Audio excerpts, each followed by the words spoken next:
Hi అండి, ఎలా ఉన్నారు? ఈరోజు రెసిపీ వచ్చేసి రాగి సంగటి చికెన్ కర్రీ. ముందుగా చికెన్ చేసేసుకుందాం.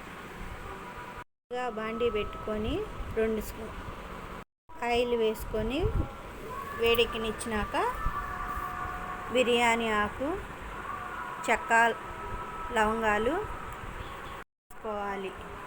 అవి కొంచెం కాలనిచ్చుకున్నాక చికెన్ శుభ్రం చేసుకున్నది ఆ నూనెలో వేసుకోవాలి. చికెన్ మొత్తం వేసుకోవాలి.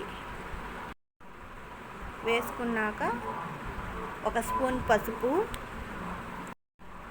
పసుపు వేసుకోవాలి. తగినంత ఉప్పు వేసుకోవాలి. నేను కల్లుప్పు వేసుకుంటున్నాను. వేసుకోవాలి. మొత్తం కలదిప్పుకోవాలి. ముక్క చిదురవ్వకుండా మొత్తం ఒకసారి కలదిప్పుకోవాలి. మొత్తం కలుపుకోవాలి. ఉప్పు, పసుపు ముక్కలకి బాగా పట్టేటట్టుగా కలుపుకోవాలి. ఇలా మొత్తం కలుపుకున్నాక మూత పెట్టుకోవాలి.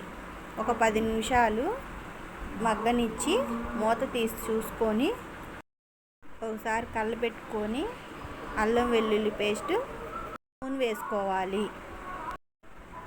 అల్లం వెల్లుల్లి 1 స్పూన్ వేసుకున్నాక ఒకసారి కలదిప్పుకోవాలి. కలబెట్టుకొని ముక్కలకు పట్టేటట్టు కలదిప్పుకోవాలి. ముక్క చిదురవ్వకుండా తిప్పుకున్నాక తగినంత కారం వేసుకోవాలి. నేను కారం తక్కువే వేసుకుంటున్నాను, మీకు కాబట్టిన వరకు వేసుకోవచ్చు. మొత్తం కలుపుకున్నాక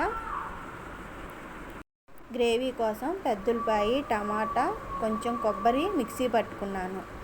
అది మొత్తం ఒకసారి కలదిప్పుకోవాలి. బాగా కలుపుకోవాలి. కొంచెం కసూరి మేతిని వేసుకుంటున్నాను.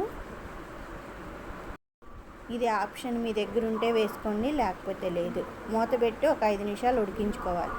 నేను రాగి సంగటికి రైస్ పెట్టి ఉడికించుకుంటున్నాను. చికెన్ ఒకసారి మూత తీసి చూసి కొత్తిమీర, పుదీనాకు వేసుకుంటున్నాను. నేను 1 గ్లాస్ వాటర్ వేసుకున్నాను.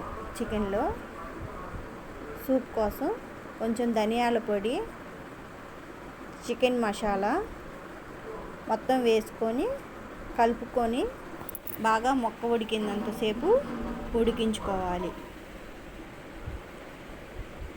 ఈ లోపల రాగి సంగటికి రెడీ చేసుకుంటాను. అన్నం ఉడికిపోయింది. ఇప్పుడు దీంట్లో రాగి పిండిని కలుపుకున్నది నేను దీంట్లో వేసుకొని కలబెట్టుకుంటాను. కొంతమంది పొడిపిండి వేసుకుంటారు. నేనైతే నీళ్ళల్లో కలుపుకున్న పిండిని వేసుకొని కలుపుకుంటున్నాను. ఇట్లా బాగా ఉండలు కట్టకుండా బాగా కలబెట్టుకోవాలి.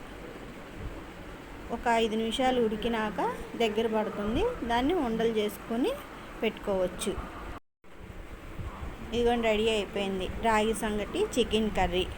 చాలా టేస్టీగా ఉంటుంది. మా ఛానల్ నచ్చినట్లయితే లైక్ చేసి సబ్స్క్రైబ్ చేసుకోండి.